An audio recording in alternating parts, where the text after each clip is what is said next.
बहुत बहुत स्वागत है। सत्ता संग्राम 2014 के 8वें चरण का मतदान हो चुका है। बम्पर वोटिंग की बात कही जा रही है। सबसे पहले देखते हैं एजेंडा। 8वें चरण में भी बम्पर वोटिंग के बाद राजनीतिक आकलन में जुटे सियासी पंडित। बड़ा सवाल, क्या निर्णायक सरकार बनाने के पक्ष में है बम्पर मतदान? जाहिर है ये सवाल स्वाभाविक भी है और किसी भी मीडिया, संगठन, पत्रकार, राजनीतिक दल के लिए आज अगर कोई एक सवाल मन में उठ रहा है तो लगातार जो बम्पर वोटिंग हुआ है, इस वोटिंग के क्या मायने हैं? क्या लोग एक निर्णायक, जिसे कहते हैं डिसाइसिव मैंडेट, निर्णायक जनादेश देने के पक्ष में है? क्या वो सोच रहे हैं कि देश में ऐसी सरकार बननी चाहिए जो मजबूत हो और जो तमाम परेशानियां हैं, कठिनाइयां हैं, महंगाई है, बेरोजगारी है, उनसे उसको निजात मिले? या ये तमाम राजनीतिक दल जो मल्टी पार्टी सिस्टम है हमारे यहाँ, तमाम राजनीतिक दल अपने अपने कार्यकर्ता को लगातार उनको प्रेरित करके वो ज़्यादा से ज़्यादा मतदान करवा रहे हैं? चुनाव आयोग ने जिस तरह से लगातार मतदान के पक्ष में जो कैंपेन किया, अभियान चलाया, उसका ये परिणाम है।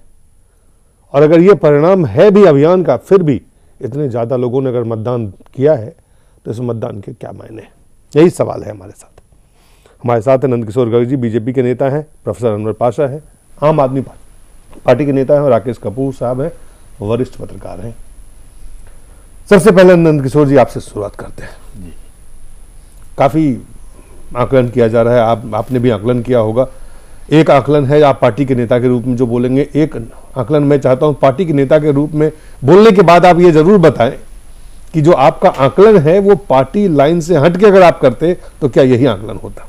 दोनों आकलन बताएं हमें आप अपना। दिलीप जी, मैं 1967 और उसके बाद के सभी चुनावों का जी सक्रिय कार्यकर्ता के रूप में, एक राजनीति में रहते हुए और एक थोड़ी सी चिंतन करते हुए, मैंने आज तक जितने चुनाव देखे हैं जी, कुछ चुनाव के बाद में लोगों ने बता दिया ये हवा थी जी, बाद में तो बड़ा सा आसान है कहना, परंतु 71 में हम हार रहे हैं ये बात स्पष्ट रूप से नजर आई थी।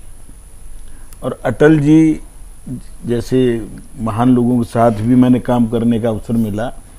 2004 में जब सारे लोग कह रहे थे इंडिया शाइनिंग, अटल जी ने मेरी 2-3 बार पर्सनल बातें, उनका नहीं, हमने गलत निर्णय लिया, परंतु मैं बंधा हुआ निर्णय से हम हार रहे हैं। आज मुझे लगता है कि सितंबर ऑनवर्ड्स, जिस दिन से नरेंद्र भाई मोदी ने लगभग 4 लाख किलोमीटर की यात्राएं की हैं और जितने आज की डेट में हाईटेक कैंपेन हो सकता है, वो लगभग 80 करोड़ मतदाताओं में से 60 करोड़ मतदाताओं तक सीधी पहुंच बनी है। और मैं अभी पूरा पंजाब घूम के आया था, हरियाणा भी घूमा हूँ, हिमाचल भी था पीछे। रिक्शा वाले से लेकर आम व्यक्ति इस बात से सहमत है कि नरेंद्र मोदी प्रधानमंत्री बनना चाहिए।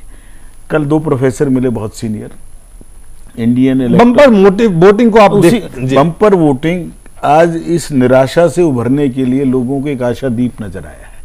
तमिलनाडु में आप ये कहते हैं लोगों में निराशा थी, लोगों को एक मौका मिला, लोग ज्यादातर संख्या में आए और इसलिए आए कि वो चाहते हैं नरेंद्र मोदी प्रधानमंत्री बने, इसलिए ये वोटिंग हो रहा है। बड़ी आज आंध्र प्रदेश जी, जहां कांग्रेस के मेरे ख्याल पीछे 40-42 में से 35 वो होंगे एमपी, आज लगभग स्थिति ये है कि शायद टोटल 7 में निमट जाए।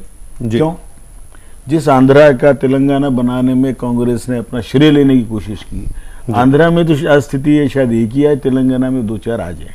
क्यों है ये? लोगों को लगा कि इन लोगों ने किसी निर्णय को, अटल जी ने 3 स्टेट बनाई थी, 2 में विरोधी, 3 में विरोधी थे उस समय। लालू तो कह रहा मेरी लाश पे बनेगा, दिग्विजय सिंह राजी मान गया था और उत्तराखंड में कोई तैयार नहीं था। तीनों बने, कहीं एक पत्थर भी चला, कहीं विरोध का स्वर आया। चलिए आप ये कह रहे हैं कि कांग्रेस के से नाराज लोग बीजेपी और नरेंद्र मोदी के पक्ष में वोट करने आए हैं। केवल इसलिए नहीं कि वो उनसे नाराज तो हैं, वहां से डिटैच हुए, महंगाई से, आतंकवाद से, अराजकता से, फौजियों के सिर कटने से, जितने कारण थे, करप्शन से लेके उनके कारण वहां से डिटैच हुए। अब जाए कहाँ? जाने के लिए पहले रीजनल पार्टी थी, 1000-1200 रजिस्टर्ड हैं इस देश में, बसपा, सपा, जितने ये कास्ट पॉलिटिक्स करने वाले लोग थे। तो पहली बार लोगों को लगा कि 125 करोड़ लोगों की बात करता है। जी। और केवल बात नहीं करता, उसने करके दिखाया 12 साल करके वो दिखाया, जिसके लिए कल भी वाणिज्य मंत्रालय की रिपोर्ट आ गई। ये आप ये कह रहे हैं कि 8वें दौर लगभग अब 500 से ज्यादा, 501 तो केवल 3 स्टेटों में पार्टली रह गया है, बाकी बहुत कम, अब 41 सीटों में महज चुनाव होना, मतदान होना बाकी है। उससे सटा हुआ बिहार और बंगाल।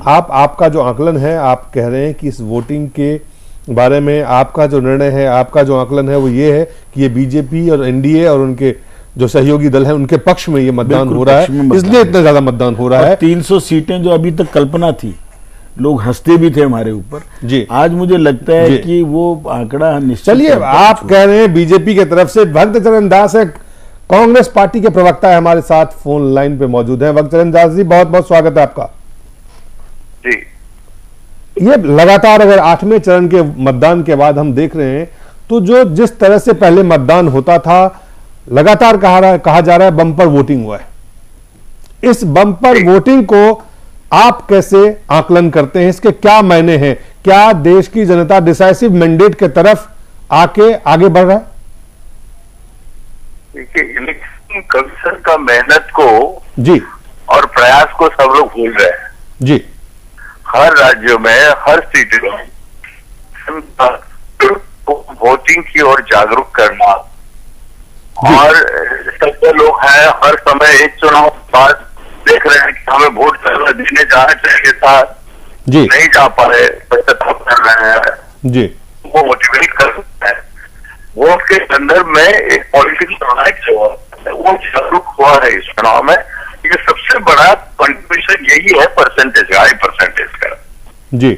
आप अपना भलाई करना बड़ा आसान है, लेकिन वास्तविक ये सभ्य समाज है और एजुकेशन लिटरेसी परसेंटेज इतना बड़ा है इस देश में, और लोग वोट के संदर्भ में उसकी मूल्यों को, उसके महत्व को अच्छी तरह से जान रहे हैं जी। मैं आपसे जी, अब मैं आपसे सहमत हूं कि अब इलेक्शन कमीशन, चुनाव आयोग के जागरूकता अभियान के कारण जरूर मतदान का प्रतिशत बढ़ा होगा। अगर ये भी मान लिया जाए तो अगर मतदान का प्रतिशत बढ़ा है तो इससे क्या संकेत मिल रहे हैं?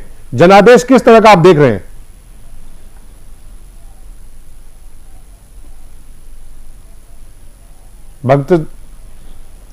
भक्तचरण दास जी, आपको मेरी आवाज आ रही है? उनसे लगता है संपर्क टूट गया है। प्रोफेसर अनवर पासा साहब जी, वही सवाल है, बम्पर वोटिंग का मतलब क्या है? ये बहुत ही अच्छी बात है कि जनता में अब राजनीतिक चेतना का स्तर बढ़ रहा है। ये इसका सूचक है, जिस तरह से लोग वोट डालने जा रहे हैं। भारत का लोकतंत्र मजबूत हो रहा है। बिल्कुल बिल्कुल हो रहा है, और इसका स्वागत किया जाना चाहिए। इससे जनता के राजनीतिक चेतना के बेहतर होने, जागरूक होने के एक तरह से सूचक है ये सारी चीजें, और हम इसका स्वागत करते हैं। लेकिन जहां तक सवाल है कि इसका फायदा किसको पहुंचेगा, तो जाहिर है कि जिस तरह की बातें अभी हमारे भाजपा के नेता ने की है, वो जाहिर है कि भाजपा के नेता हैं वो अपने हवाले से चीजों को देख रहे हैं। लेकिन हकीकत यह है कि लोग बदलाव तो जरूर चाहते हैं। इस देश में जनता उब गई है। जिस तरह से कांग्रेस पार्टी ने और किसी हद तक भारतीय जनता पार्टी भी उसमें शरीक रही है, बराबर की भागीदारी रही है इस पार्टी की भी, जिस तरह का एक की भ्रष्ट व्यवस्था जिस तरह की बनी है इस देश में, जिस तरह से लूट मची हुई है इस देश में, और जिस तरह से कॉर्पोरेट हाउसेस के इशारे पर हुकूमत चलाई जा रही है इस देश में, लोग उससे उबे हुए हैं और एक बेहतर विकल्प की तलाश में है। जाहिर है कि वो बेहतर विकल्प अभी मैं आपके पास वापस आऊंगा, एक छोटा सा ब्रेक लेना पड़ेगा। हमारे साथ राकेश कपूर साहब भी हैं, आप भी बने हुए हैं। हमें कमर्शियल ब्रेक लेना पड़ेगा, जल्द वापस लौटते हैं।